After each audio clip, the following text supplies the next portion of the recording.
Hello and welcome to Cartoonist Kayfabe. My name is Jim Rugg. I'm Ed Piskor. Super excited to introduce Kevin Eastman and Peter Laird here, continuing their journey through the Teenage Mutant Ninja Turtles as we look at issue number 5.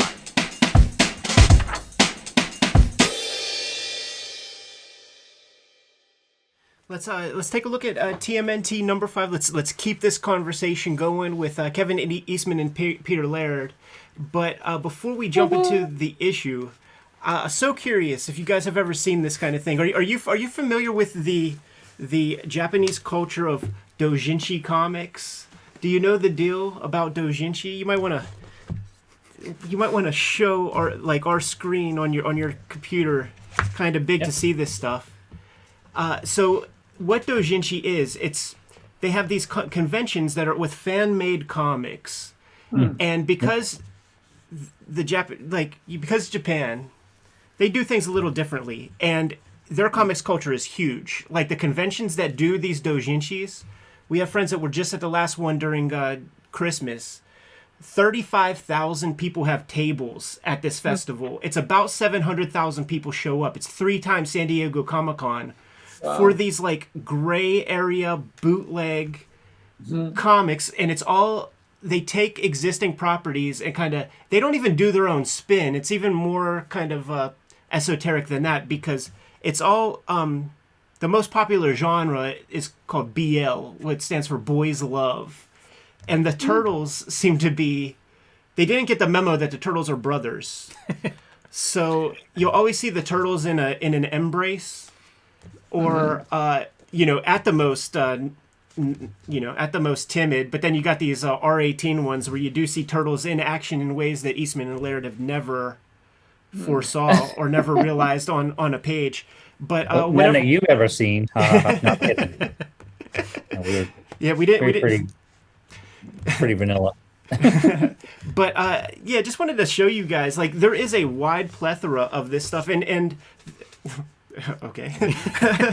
There is and it's not technically illegal by their copyright laws, because they don't technically sell the comic. It's another one of those weird gray area things where you have to donate to the artist and you're paying for printing cost, is like how it works. And they have everything. They have Batman, they have Watchmen, but then they have like every Japanese property too. And just by being Turtle fans, like, I happened upon their Turtles doujinshi section and just had to share some of this crazy stuff with you. Well, no, what's interesting is I've been to Japan a bunch of times, and I've done some work over there, and the best of my acknowledgement, and I've seen the comic culture and the different kinds of things that they do, including these kinds of comics, this kind of really weird sort of gray zone of copyright infringement. But it was, I remember I was working on a project, and I don't want to digress much. It's kind of silly, but it's like, there was a movie called with Bill Murray called Lost in Translation. Oh yeah, I don't know if you ever saw it, but Sure. There's this scene where he's there because he's a famous movie actor, and he's there to do a quick promotion for Centauri whiskey. And so he'd do this thing where he'd go, da da da da Centauri, and then it would cut to, he's got his translator. Then it would cut to this group of producers and stuff, and they'd be like talking in Japanese to each other, like for like a minute, which on film is like forever, and it's in real life it's a forever. Da da da da da da da da da. I know where this is going. And then they come back and go, the directors say more intense. Yeah. And Bill Murray was like, wait, what? You guys talked for 5 minutes and that's all he said was just more intense? Yeah. And then he's like, what the, WTF? And it was, and so I had a lot of meetings there where it would be something similar. And it was very challenging. But I also know when Peter and I, because a lot of times people would say, in the early days of some of the success of the animated shows and toys, a question had come up a number of times that say, like, well, martial arts and all this, stuff, you guys must be hugely popular in Japan. And, as we found out, and as I found out even more later, some of the people I actually talked to that were around when the Turtles were being licensed over there, they did obtain a license there. They were there for a period of time and a relatively short period of time, say a couple of years at the most, but they kind of came in and faded out. But the problem that they had was ninjas are not a good thing and not the biggest kind of hoodwink or thing that we played as Teenage Mutant Ninja Turtles and this whole art of ninjutsu. They were murderers. So the Japanese would refer to it as like Teenage Mutant Murdering Turtles. Wow. What? I don't understand why this is popular. And we're like, well, ninjutsu, out of ninjutsu. And they say, no, these were assassins for hire that would kill their mother for a couple coins, and blah, blah, blah. And so, again, I promise not to digress too much, but I'm still carrying on. But it was funny. So when they started adapting some of the original comics, you probably still have some, Pete. I have some, but they wouldn't just reprint the Mirage comics, and they wouldn't reprint the Archie comics. They redrew them in a manga style that was more acceptable to their audience, and we would get some of these in, and I would look at them and go like, these short, comic perspective, like these 2.5 foot tall little turtles that would be like and it was just so interesting, their take on it, right up until the limited series. Pete, do you remember it was like a 5-part animated series they did where they turned them into robots, like manga fighters, right? I vaguely recall that. Yeah, it was nutty. It was something that I think Playmates did a couple of the toys based on it, but they said the cartoon wasn't working the way it is, so they did this series where they changed them into, kind of Transformers, but they were robots and stuff. I don't think it's ever aired here anywhere, but it's really funny. So anyway, but and actually, one more quick thing, and you'll find this funny. I hope Pete will find this funny too. Is the one and only time I've been to Russia many years ago for a comic convention, and so we went there. And these fans, I don't speak Russian, they don't speak English in most cases, so we ended up giving lots of hugs, and people were really emotional. They were such huge Turtle fans. Our lines were around the building, but they would bring up these books to have a sign, these little hardcover kind of novel style books, digest-sized books. And the first one they brought up was Turtles versus Batman. And I was like, wait, what? And it was mostly prose with illustrations. And the next one was like Turtles versus Alien. And then all similar. And so I was asking the translator, I said, these are crazy. And then the publication date was like the early 90s. And he said, well, we could never get the rights to him back in the day, so we just made up our own stories. And so they were totally pirated. They were totally bootlegged. And so if they wanted to do Turtles versus Batman, they did. And so anyway, but they still love the Turtles. Whatever the adaptation they did at that time, we still had huge Turtle fans there. So anyway. It's amazing. On to issue 5. The videos are brought to you by the books that we make, but the videos are also sustained by the Patreon support at our various levels. You can hit the description in below this video to see what could suit your needs, and depending on your level of support, you're seeing us record our entire sessions before anybody else, and you're getting videos before anybody else does. Completely mitigates the kayfabe effect, but we do have books out in the wild and books that are forthcoming. Jimmy, what do you have? Hulk Grand Design, Street Angel Deadliest Girl Alive, and The Plain Janes are all of my books that are in print and available now. My next book, Street Angel, Princess of Poverty, will be out in May from Image Comics. You can start pre-ordering that now. It's completely different comics than Deadliest Girl Alive and will complete the Street Angel set. Coming in May, Red Room Crypto Killers issue 1. Printed up the cover right there, man. That's your regular cover. You guys have been asking about sketch covers, so we're going to put one of those out for Red Room Crypto Killers issue number 1 coming out in May. There are 2 existing trade paperbacks of that out there. Here's the cover for issue 2. Your store might be able to offer you that one right now. A lot of people have been asking, man, is Jimmy going to do a variant for issue 1? Let me show you guys just a little glimpse of Jimmy's cover, man. We'll announce that at a later date, but some of you guys know what that is, man. 2 existing trade paperbacks of Red Room out there right now. Antisocial Network and Trigger Warnings. 4 volumes, Hip Hop Family Tree, celebrating its 10-year anniversary. Hit my link in the description below, man. Like, I got an announcement about that in the not too far future. 3 volumes, X-Men Grand Design and WYSIWYG are out there in the wild right now. We thank you guys so much for supporting our books. We thank you so much for supporting the channel through the Patreon. Now that we're done paying the bills, let's get back to Kevin and Peter. Can you guys? Well, first off, Jimmy and I, we have a theory that that this is where Levine starts to do the lettering, because it's the same lettering that's used like in the first comic. Can I see the first comics joint real quick?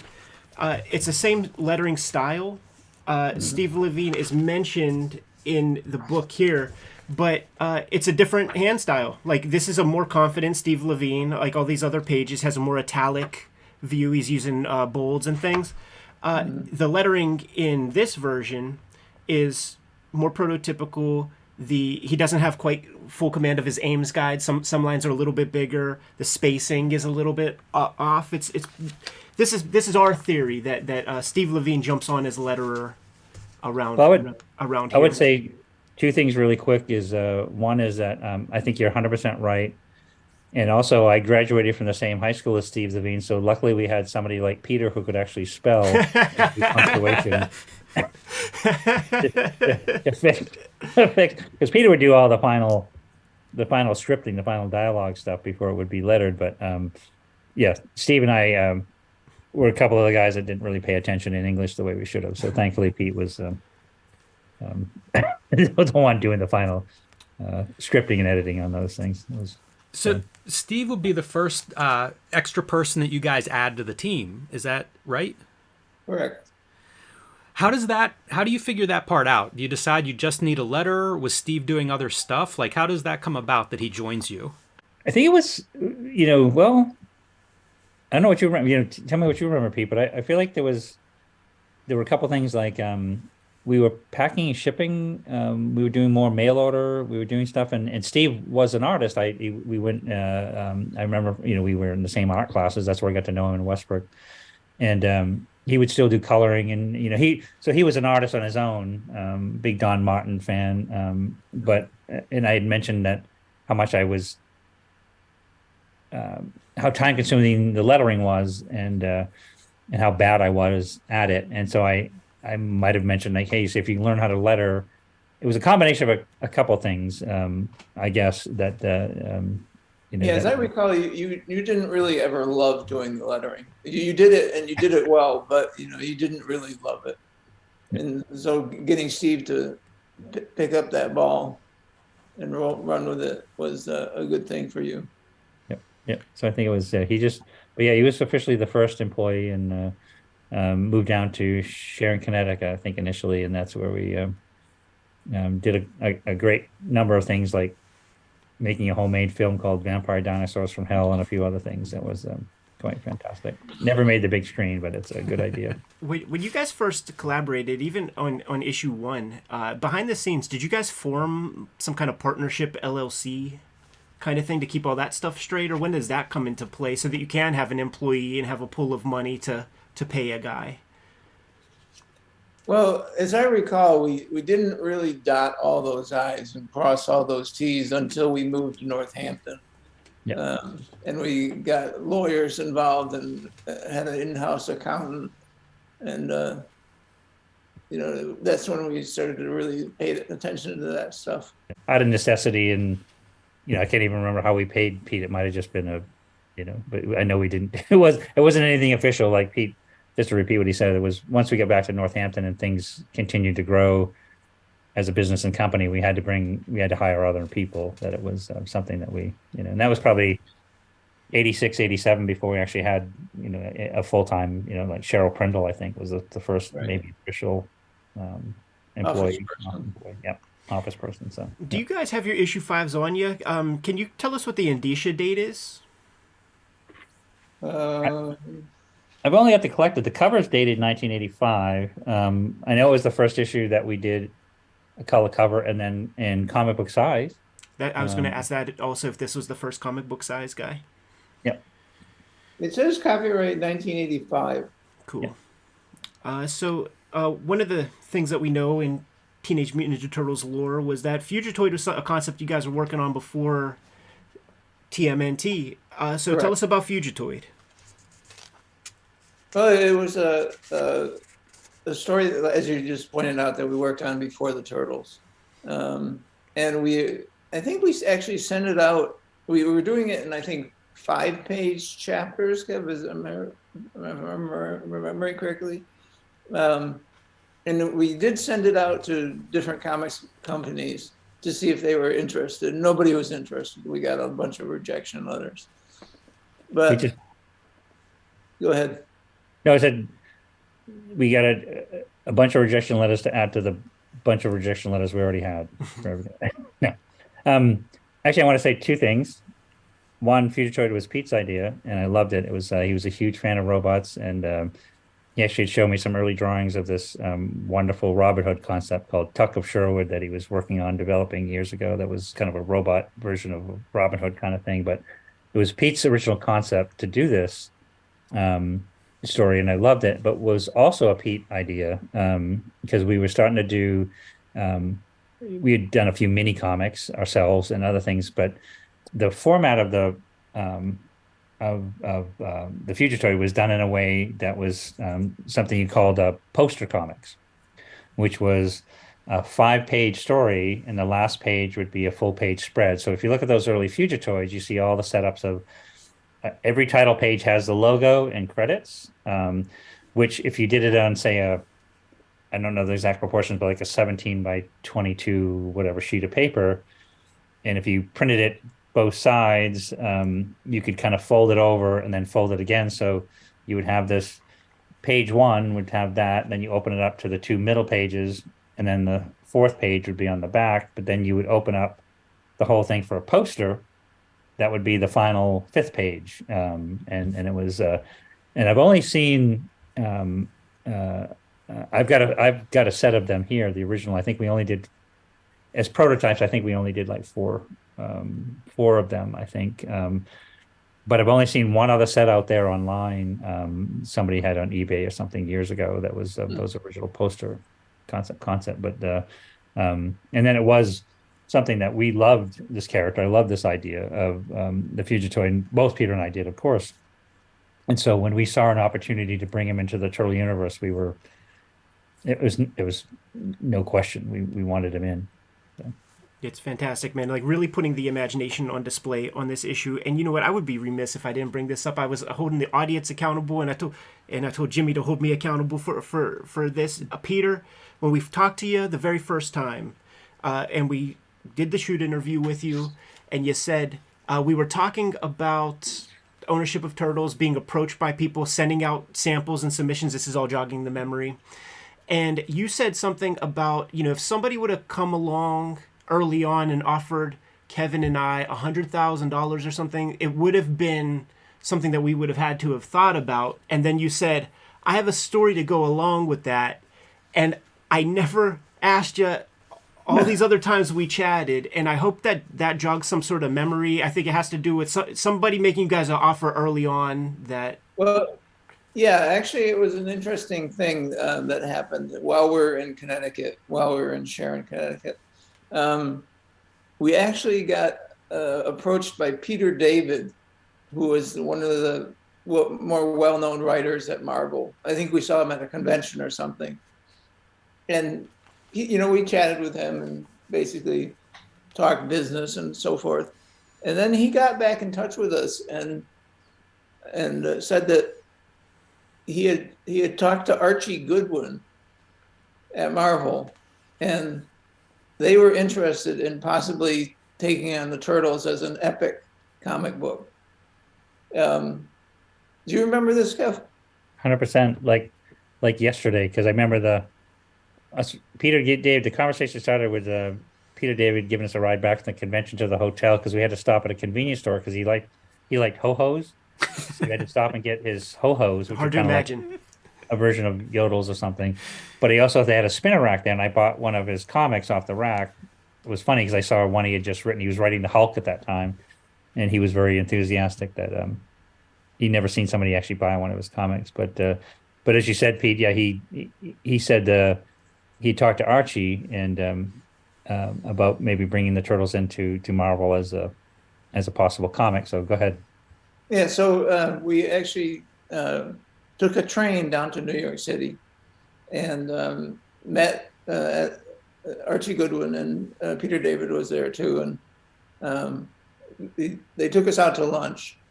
And it was a bit awkward because Archie said to us, "So what do you want? How did this go? So what can we do for you?" And Kevin and I looked at each other and we were like, well, Peter said that you're interested in publishing the Turtles as an epic book. And it was a bit of an awkward couple of minutes there. But eventually we basically moved on with the conversation. And Archie was a real nice guy. We really enjoyed talking with him. And he gave us kind of a boilerplate contract for us to look at. And we went back to Sharon and we looked carefully at the contract. And as it was written, we would have had to have an editor overseeing our work. We would get paid about half what we were making for the comic books that we were publishing. And we would have to have given up 50% of the licensing revenue that the property could generate. And we looked it over and thought about it for a while and then realized, no way, let's just keep doing what we're doing.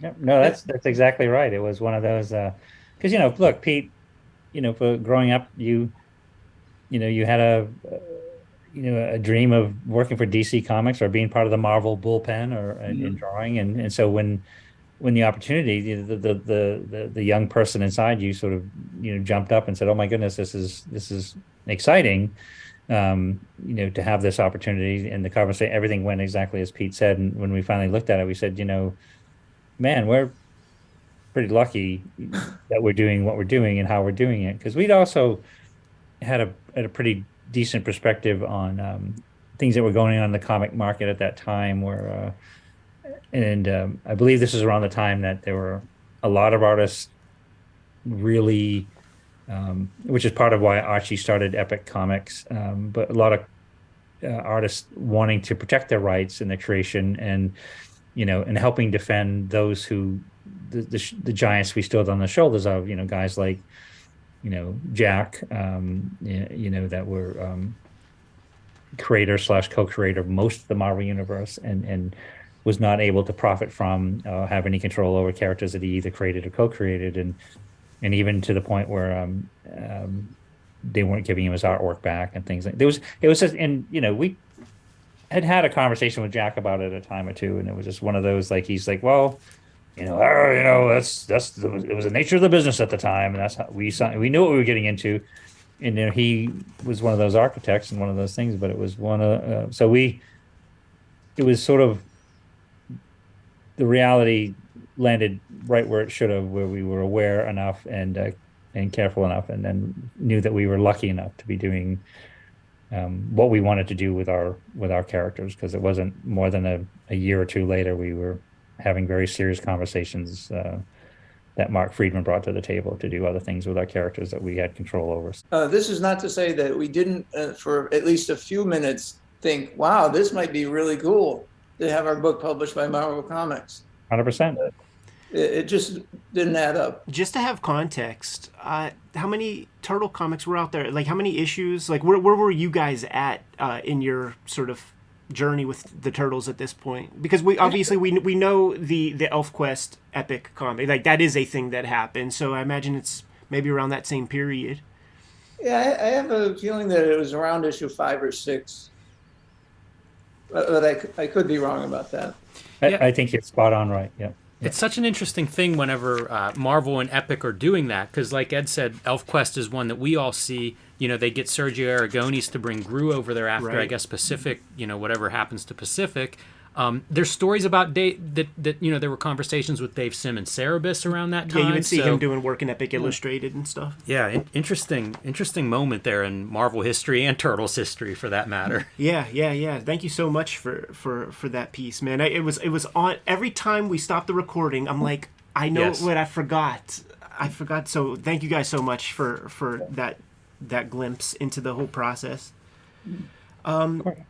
Do you remember figuring stuff out, like how to draw nunchucks? Because it's one of those things that I love how they look, but having tried to draw them, there's a lot of ways to do them wrong. Yeah, that spinning nunchuck thing is something that I've never quite gotten down very well. So when I draw them, they're typically static, posed like they're in the middle of a strike or something like that. We have one Laird one and one Eastman one on one turtle here. It was exactly, and I think that and even it changed from. No, I was just saying I'm the same way. It was like this the spinning one because you want to feel the action of it, but ever since I can remember, it's always been a static pose with the nunchuck looking like it's about to hit him in the head no matter what. But I think, and I'm not sure where it transitioned, but initially the linkage was a chain, right, Pete? Because we had connected with a chain. Maybe it changed later, but I'm not sure. I'm not sure when, but yeah, it was. So not only drawing the nunchuck, but then drawing the chain linkage for it was like, just not easy. Was Fugitoid the first non-TMNT Mirage book? It was the first thing that Kevin and I really seriously put together, other than a couple of small things that we worked on together just to see how it would work, our styles meshing and so forth. Yeah, let me rephrase, man. We're here at issue 5 of Ninja Turtles, and Fugitoid's introduced, and there will be a Fugitoid published comic that it was your earlier work, but it comes out later, to the shops and stuff. Yeah.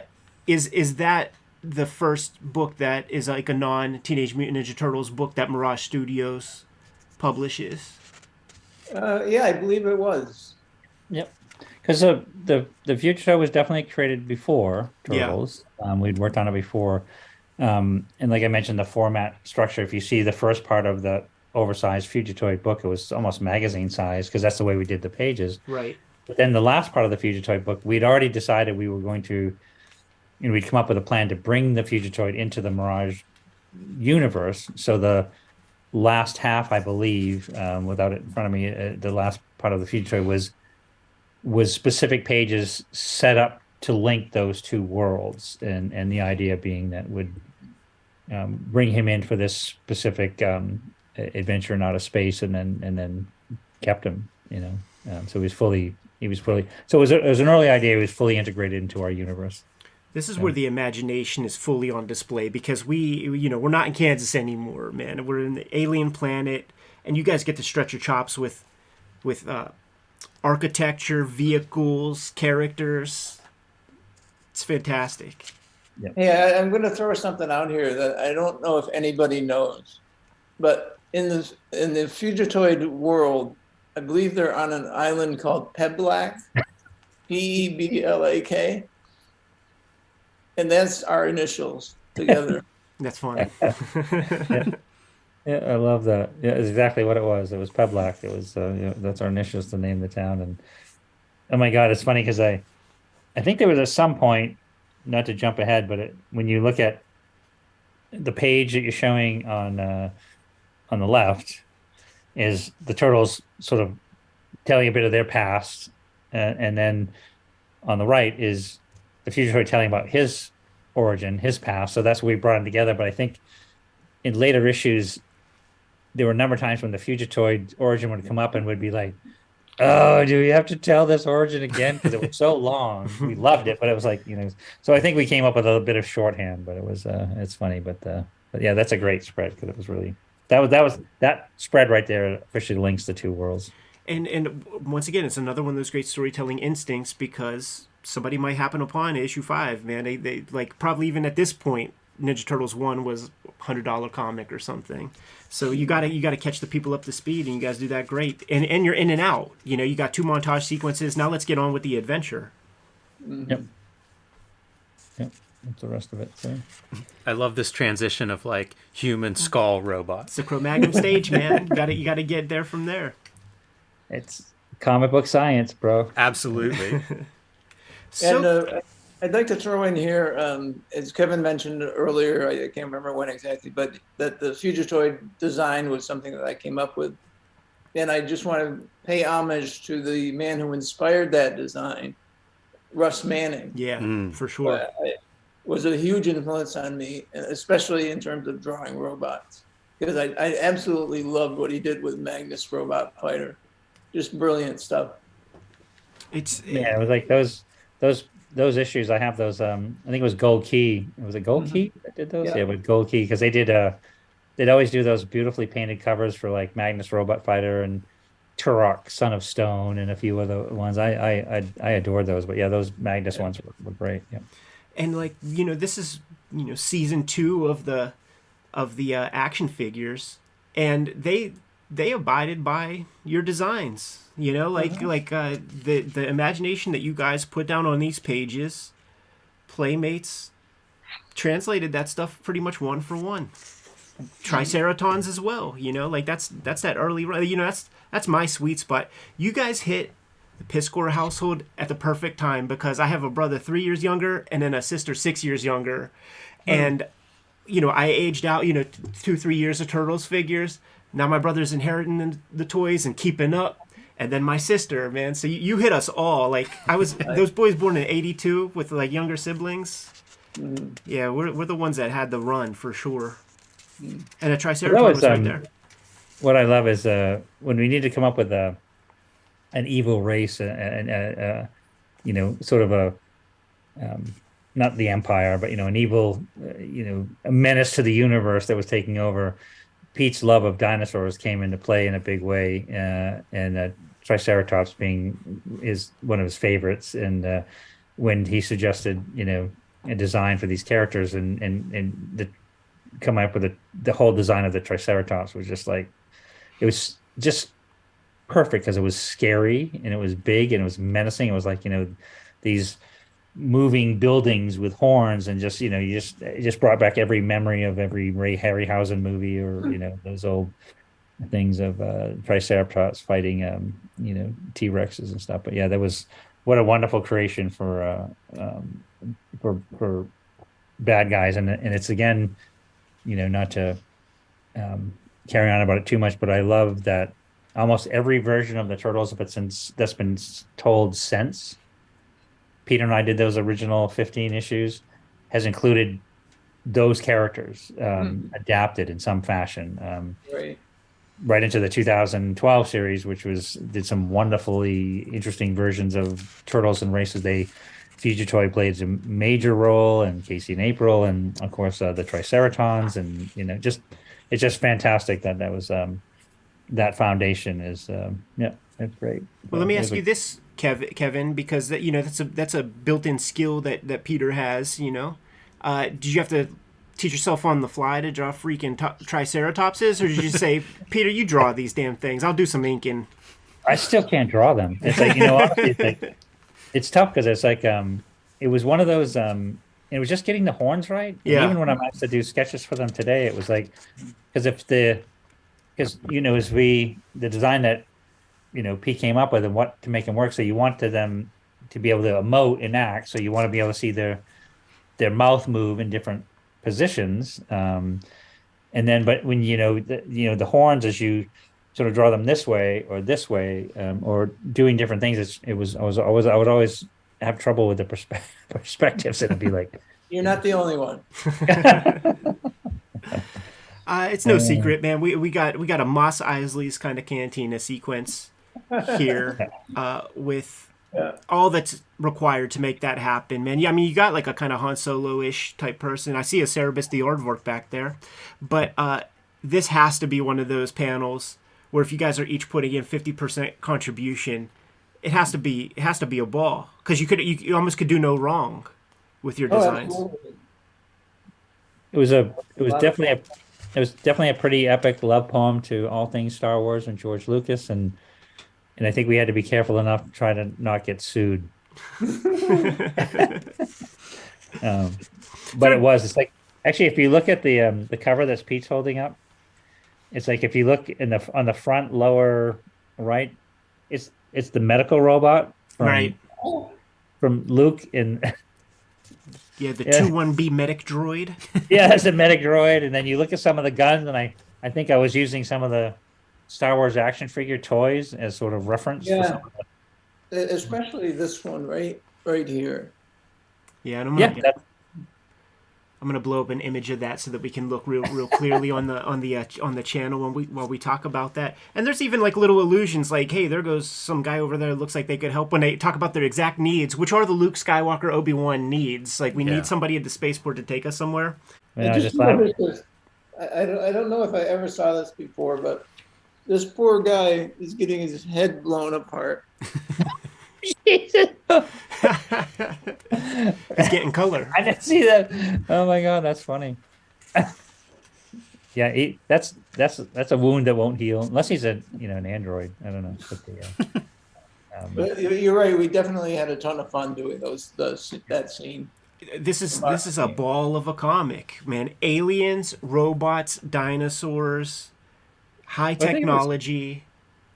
And that was the wonderful part of the freedom is like we didn't have to draw those same New York City buildings and stuff like that as a setup and stuff that we, and Pete could really shine with, just the car design, which is like, 'cause I always love, Pete mentioned the Fantastic Four, and I always loved the flying car that the Fantastic Four had. So we get this kind of old new technology with the flying car, and certainly the flying sort of jetpack suits that the harnesses that the Triceratons had were fantastic, and they actually didn't I still have my little lead figurines of Star Wars made of those. Those were they did a really nice job. I wish that Playmates had done a full-size toy version of it. That could have been really fun. Yeah, it really would have. Yeah. When you would design these kind of vehicles, where you got to see them in multiple angles, would you start from the chassis of some sort of toy model kit, or did you have something laying around that you could look at in 3D, or is it all straight from the imagination? I believe it's straight from the imagination. Yep. So like for that one, I remember Pete did a kind of a model sheet which had a couple different views from it, so we could look at it, so that when we because we were again still passing the pages back and forth, so that for the penciling and for the inking, we could keep it on model. Yep. And on the cartoon, they would sort of adopt some of this stuff with the characters, the neutrinos that would show up towards the end of each season, and they would have these kind of space Cadillacs and things. Yeah, I love the neutrino. As kids, like we all were jealous of them because we wanted to be hanging out with the Ninja Turtles, and we hated that there were these other kids that got to. So it was like, man, F the neutrinos. But it was just out of jealousy. Yeah, I think the neutrinos was one of the, because originally produced with partnership with Playmates and More Call Me Wolf, and the partnership was the first 5 episodes. The hot rodding teenagers from Dimension X, I believe, that was one of the first 5, right, Pete? Yeah. You remember? I can't recall. It's been a long time since I've seen them. Yeah. But yeah, I love it because NECA as a toy company has done some really wonderful versions of all the turtles, and not only the movie sets, and they're doing a whole line of Mirage based action figures, but they did a whole line on the cartoon series, and their version of the neutrino. I mean, their version of any of the cartoon characters that they put out is like they walked right out of the TV screen into the toy box, into your toy show. They're really good work, beautiful work. Yeah, amazing. One of the things that strikes me going back through these comics is how much it feels like they're built to be a cartoon or to be toys. Totally. And is that something that you guys thought about? Like, we've talked a lot about, Underground Comics and Jack Kirby Comics as being an influence. But were you guys thinking along the lines of, like, cartoons that you grew up with, or, toys that you grew up with? Were those things that were informing some of what you were coming up with here? Probably. I would say probably. I mean, the Triceratops dinosaur is something that I have loved since I was a little kid, and I think that was a major part in developing those characters.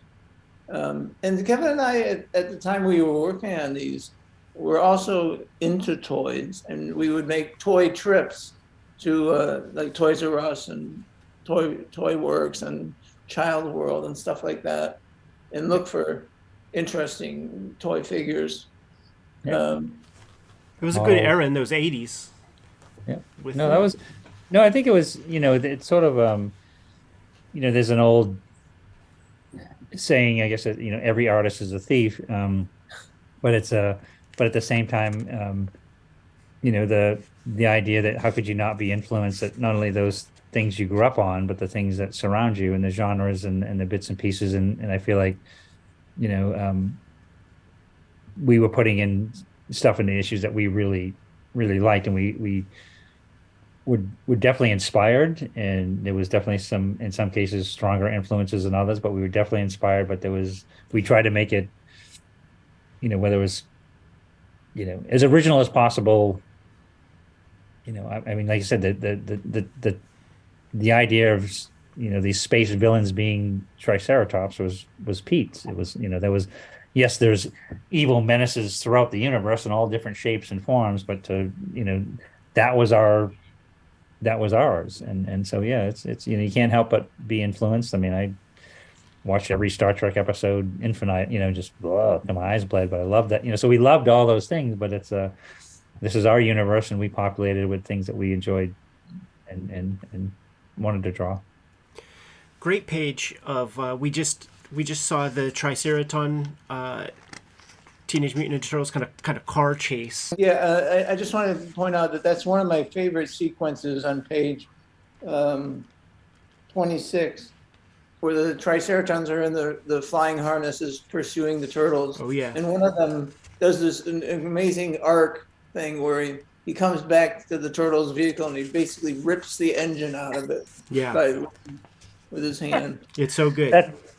That's so freaking Kirby, man. It was like, roar, you see like the thing reaching into a machine or a car and pulling out the engine or something. And that was so that's a great point, Pete, because it is like, that's the influence. Because, it's like, I remember we both laughed once. There was some scene where Kirby drew maybe Captain America or something, punching a bad guy, but punching his head through a wall. You know what I mean? It was just like, what? That's crazy. We have to do that. So that kind of Kirby-like moment is something that when we had an opportunity to do this, that's perfect. It's like, yeah, he's going to reach up and pull the engine out because they're so powerful that they can do that. Yeah, that's the very next page here. It feels like a Bob Kanigher kind of moment because they land in the woods and Donatello's cracking up a little bit. It's like a scenario in, just grab any copy of GI Combat and you'll see a guy they called it shell shock, no pun intended, right. Back in those days. But it's another one of those bits of vulnerability that you let us see with these characters, which is such an important piece of the Joseph Campbell hero's journey kind of thing. Yep. It reminds me of what you were saying at an issue 4, where you see a turtle get injured, and it really lets us know, like, oh, they're not invulnerable or immortal, and this is dangerous. Yeah, I mean, in a lot of ways, a lot of comics that come out now, the creators forget that part. They love their protagonists so much that they just have them do badass things constantly. Mm-hmm. But there's arcs to these stories. They're incredibly well paced. I think we can blame Kevin for that. Yes, we knew what we were doing at every moment. Well, you know what, man? I think you guys got your copies of issue 4 back when you have this 2-page spread of panels because you keep your lettering far away from the interior gutter. Mm-hmm. Yep. I wish I could say that was a plan. I think the layouts in this book are really great that Kevin did. Thank you. No, it's hard to imagine the setup. Like it's there's a lot going on here. Because now, like, look at this now. We have to get the turtles onto their ship, and it has to be a believable thing. Yes. And then the ship takes off. Like setting all of these bits up. You guys hit your marks. Put the books out, but then you don't set yourself up with easy stuff. Look at how great this is to show these 2 panels in color. We have a color sound effect that's about the same value as the top and bottom. It's almost could be one panel. When you look at the black and white version, you keep Rumble white where it's clearly a gutter between the 2 panels. Yeah. Man, it works great there. Yeah, I actually just stole this. I'm going to show you guys real quick. Not to plug my shit. I had a little explosion happen, and there's the cop sound effect, and then nice. Separate that top panel, bottom panel. No, that's great. I loved when they did that. Like, I think I remember there was, I forget who was the letterer on Walt Simonson's Workman. Yeah.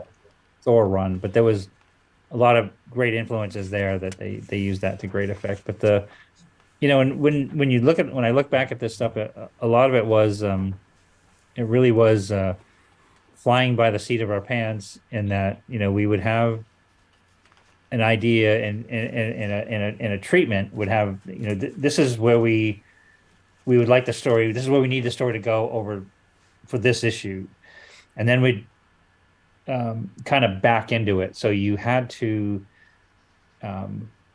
sort of create this kind of pacing where you could fit in the moments that you want to tell the story you want, but still, not make it 200 pages, but it had to be, something manageable because we were both still drawing it and get it out. So it's the mechanics of the approach to the storytelling were often mostly based on necessity of what needed to be shown, of like when they going into outer space, the first time that's, the panel on the left is with the first time you see this big space station. And so we need to set up how important that is going to be to the Triceratron world. So you have to show that and then start putting in different pieces. So it really is a combination of necessity versus page count versus, making it interesting. And I'm making it sound like,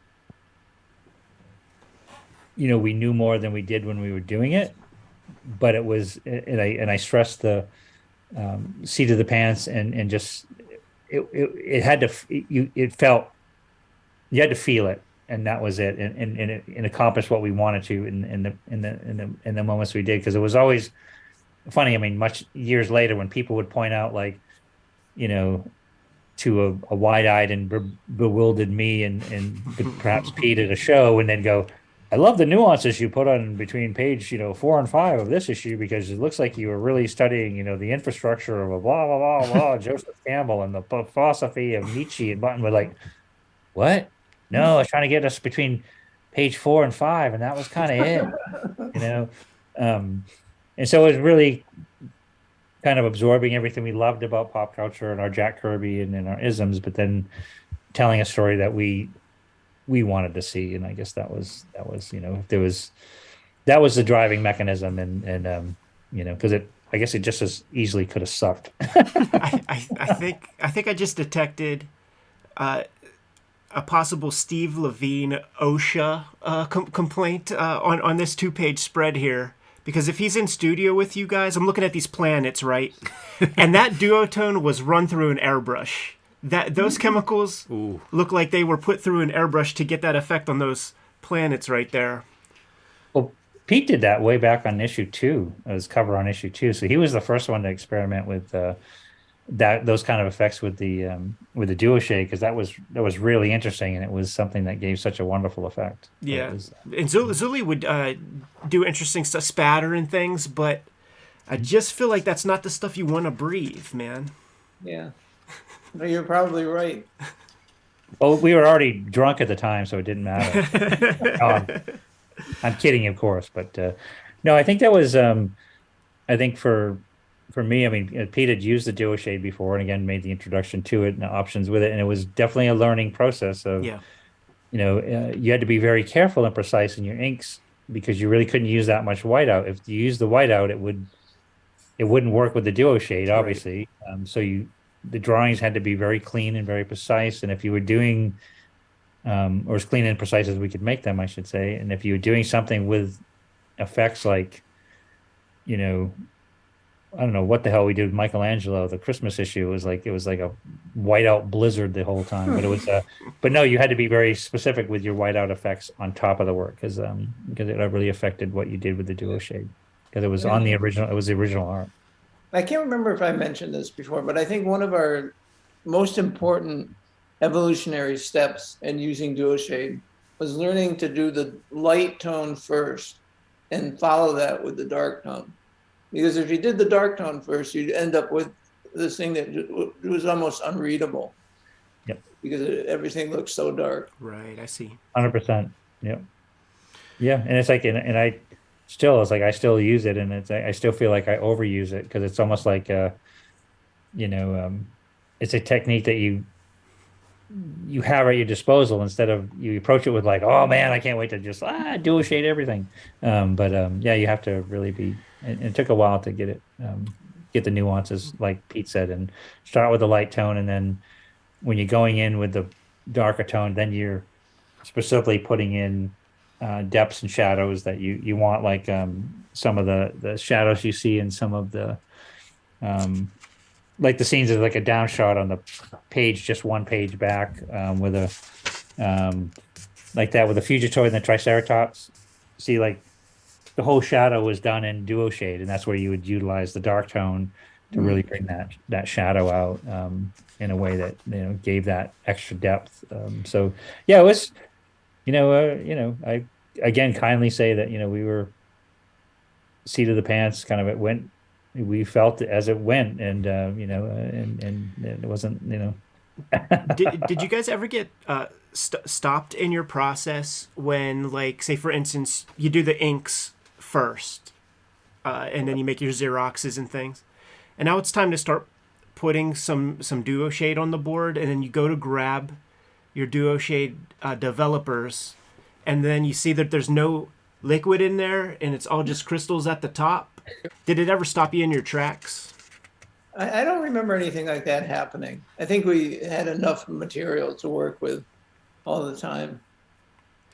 Pete's right. In fact, that's how I still have the developer that I have, is that they would, if I remember, they would send you, if you ordered a package of the 17 by 22 sheets, they would send you, for that package, they would send you more than enough plus extra of these 2 packs of developers for each set. So we would save those, but time to time, if they sit out, I've got some just sitting over here now that if you open and close them a few times, or the seal's not quite as tight as it should be, you will notice the dark toner especially will crystallize quicker than the light tone. But yeah, I feel like I think I probably got 15 to 20 sets left. That's amazing. That's it. That's as far as I know, that it does not exist anywhere else. We need to get some Walter White guy. That's right. To do some kind of chemical analysis on that, and see what kind of Scotch guard we have to buy to fucking cook up on the stove to just get that back in effect. Like it can't be that hard. Or you know what? I bet you could go to a patent office or something at this point, if they're if that's lapsed or something. You could get some idea, man. But once again, to be continued. Our guys are in 0G.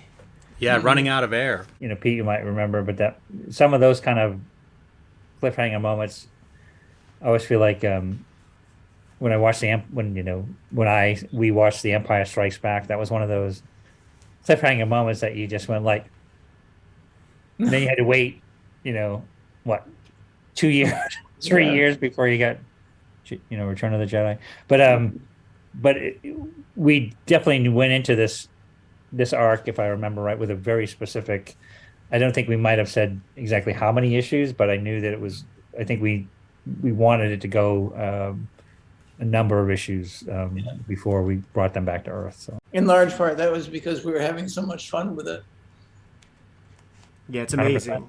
It's amazing. This is an unforgettable little run within the series, and it does follow into issue 6 and sort of finishes off in issue 7. But maybe next time we connect, man, we could cover those couple of issues because it is just such a pleasure going through these comics with Kevin Eastman and Peter Laird and hearing some of the stories about the tangential stuff that went on sort of outside of the work that we see on the page that we sort of know so well. So I want to thank you guys so much for your time, for joining us here today. Kevin, do you want to let the people know what you might have out on the stands now or forthcoming? Well, just, first, thanks guys for making all this possible, and especially to my, brother Pete for, these are really fun, and I'm having a really good time. And I love that we, where we ended up ending on issue 5. I think that would be very excited to come back and talk about 6 and 7 because there's a lot of really really fun stuff and there's a lot of meat on those bones because that was such a big moment of where we ended up at the end of issue 7. So I look forward to doing that again as soon as you guys want. And then for me, you want to find out we're getting ready to start touring this year, 2023. So if you want to go to KevinEastmanStudios.com, you'll find out where we're going for conventions and signings. And so that's it's such a double-edged sword of I love the traveling, I love going out, I love seeing the fans, but the older I get, and Pete might side with me on this, I am starting to really hate leaving my house. Yeah, I'm there already. But no, these are an absolute blast, and I'm having a great time. And but yeah, and yeah, cool guys. Here's a question for you guys, man. Like, at what point do we do the episode that's like we look at Donatello and we look at Raphael? Like, should that be two from now? We should wrap up this story. Good question.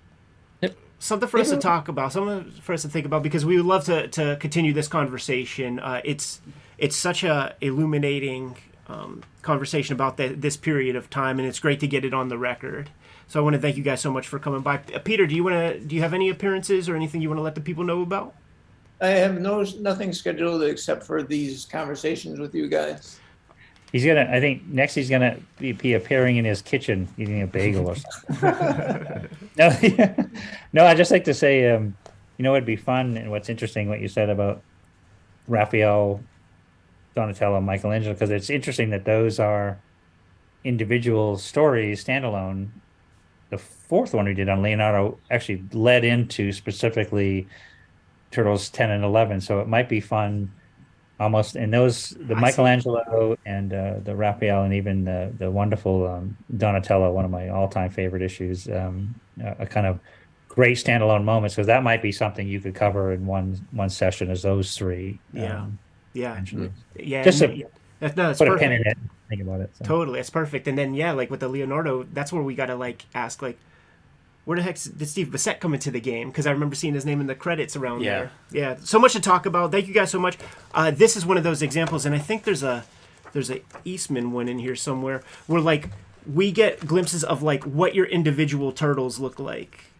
So this is a Peter Laird piece. Mm-hmm. Yeah, love that piece. And then cover later, yeah, that's great. And then here's a Eastman.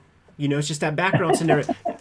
Kevin, you know what this reminds me of? That one great Robert Crumb drawing where it's just a little guy and it's like the little man in my head. It's from the sketchbooks. Yeah. Where he's here wincing and there's just all this, backstage technology sort of all surrounding him. I love. Yeah, that's awesome. Yeah, there's a really fun piece that we did that ran on the back of one of the issues. I forget, or maybe it's a different issue, but it was called Mirage. Pete and I did this wonderfully fictional drawing of Mirage Studios where we, had me sort of airbrushing on an easel and Donatello's blowing air into the hose and Pete's at his drawing board, and we put all this. One of the turtles had a remote control car, which we used to have back in the day, and it was a studio filled with all of our goofy stuff and isms. And I love that piece. I think it was called Mirage Studios, but I call it Turtle Boys. It was just kind of one place where people can see that. We took a look at an interview you guys did in Comics Interview that was not your first interview. Turtles on the cover for sure, and maybe black and white airbrush, kind of busting out of the page. And you see Nexus Comics and stuff. But that image is a double page spread in there to sort of introduce that interview, and I studied that. Yes. Endlessly, all the little gimmicks you guys put in there. The Jansen's History of Art book is on the bookshelf, and the Xenomorph shows up one or two times. It's a very, very cool piece. I don't want to keep you guys much longer. You were so generous with your time. Thank you for joining Cartoonist Kayfabe, and please let's do it again. Yeah, thanks guys. Look forward to it.